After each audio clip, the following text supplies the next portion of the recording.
क्या बिजनौर में गरीबों को कर्ज के नाम पर जाल में फंसाया जा रहा है? क्या मोटे ब्याज का कारोबारी गरीबों की जिंदगी निकल रहा है? और सबसे बड़ा सवाल, आखिर अवैध सूदखोरी के खिलाफ लगाम कब लगेगी? बिजनौर के किरतपुर से सामने आई एक ऐसी घटना ने पूरे जिले को झकझोर कर रख दिया है। बताया जा रहा है कि नीरज नाम के एक युवक ने जरूरत पड़ने पर ब्याज पर पैसा लिया था, लेकिन कर्ज का ये बोझ इतना भारी पड़ गया कि आज उसका परिवार न्याय की गुहार लगा रहा है।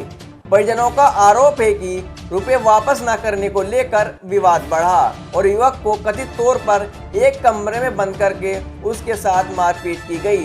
परिवार का दावा है कि प्रताड़ना और मारपीट के बाद उसकी हालत बिगड़ गई और बाद में उसकी मौत हो गई। हालांकि मौत की असली वजह क्या है, इसका खुलासा पोस्टमार्टम रिपोर्ट और पुलिस जांच के बाद ही हो सकेगा। लेकिन इस घटना ने फिर एक बार उस कड़वी सच्चाई को सामने ला दिया है, जिसके बारे में गरीब तबका अक्सर खुलकर बोल नहीं पाता। आखिर कैसे कुछ लोग जरूरतमंदों की मजबूरी को कारोबार बना लेते हैं, कैसे हजारों और लाखों रुपए का कर्ज कई गुना बढ़ जाता है और कैसे मजदूरी करके कमाया गया पैसा ब्याज चुकाने में निकल जाता है, लेकिन मूल रकम वहीं की वहीं खड़ी रहती है। युवक की मौत की खबर मिलते ही परिजनों और स्थानीय लोग थाने पहुंच गए। महिलाओं समेत बड़ी संख्या में लोगों ने हंगामा किया और आरोपियों के खिलाफ सख्त कानूनी कार्रवाई की मांग उठाई। अब सवाल सिर्फ एक मौत का नहीं है, सवाल ये भी है कि क्या जिले में बिना किसी वैधानिक अनुमति के चल रहे कथित सूदखोरी के नेटवर्क पर कार्रवाई कब होगी? क्या गरीबों को कर्ज के नाम पर प्रताड़ित करने वालों पर शिकंजा कसा जाएगा? अगर जांच में आरोप सही पाए जाते हैं तो क्या जिम्मेदार लोगों के खिलाफ हत्या और कानून हाथ में लेने जैसी गंभीर धाराओं में कार्रवाई होगी? उत्तर प्रदेश सरकार लगातार अवैध वसूली मामलों, गतिविधियों और दबंगाई के खिलाफ सख्त कार्रवाई की बात करती है। उत्तर प्रदेश सरकार अवैध वसूली, माफिया गतिविधियों और दबंगाई के खिलाफ सख्त कार्रवाई की बात करती रही है। ऐसे में अब लोगों की निगाहें पुलिस और प्रशासन की कार्रवाई पर टिकी हुई है। फिलहाल पुलिस पूरे मामले की जांच में जुटी हुई है और पोस्टमार्टम रिपोर्ट का इंतजार किया जा रहा है। लेकिन एक बात जरूर है, अगर किसी गरीब की मजबूरी को कमाई का जरिया बनाया जा रहा है तो ये सिर्फ एक व्यक्ति का मामला नहीं, बल्कि पूरे समाज के लिए एक चिंता का विषय है। हालांकि इस मामले में अभी तक कोई आधिकारिक बयान नहीं सामने आया है। मेरा नाम अंकित कुमार, मैं किरतपुर निवासी का रहने वाला हूँ और मेरे पापा का नाम है श्री ज्ञानचंद, भैया का नाम है नीरज। उन्होंने 1 लाख रुपये अमित अग्रवाल से ब्याज को उधार ले रखे थे, जिसका हर महीने ब्याज जा रहा था। इस महीने थोड़ा लेट हो गया काम की वजह से। उन्होंने बोला मैं 25-26 तारीख को सारा क्लियर एग्ज़ाम कर दूँगा।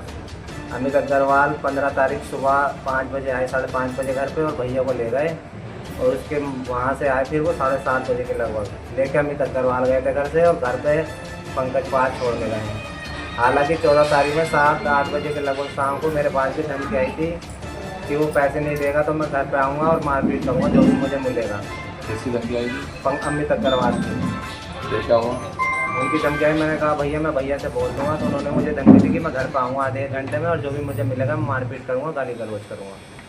तो तुम्हारे भैया के साथ क्या हुआ? और भैया को 15 तारीख में सुबह लेके गए हुए यहाँ से, घर से उठा के बाइक पे बैठा के वहाँ उन्होंने मारपीट की उनके साथ, और फिर उधर से करवा उन्होंने उल्टी की, ऐसे ऐसे मेरे पास हमारी जो एडवोकेट एसोसिएशन की लड़की है पूजा एडवोकेट, ये सब उसके परिवार के। अब हमें इंसाफ चाहिए अपने भैया की खातिर।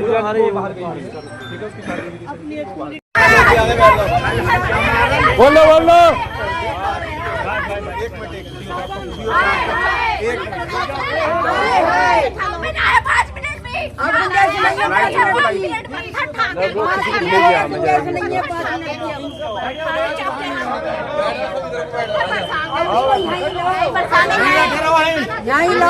आप सब लोग आओ।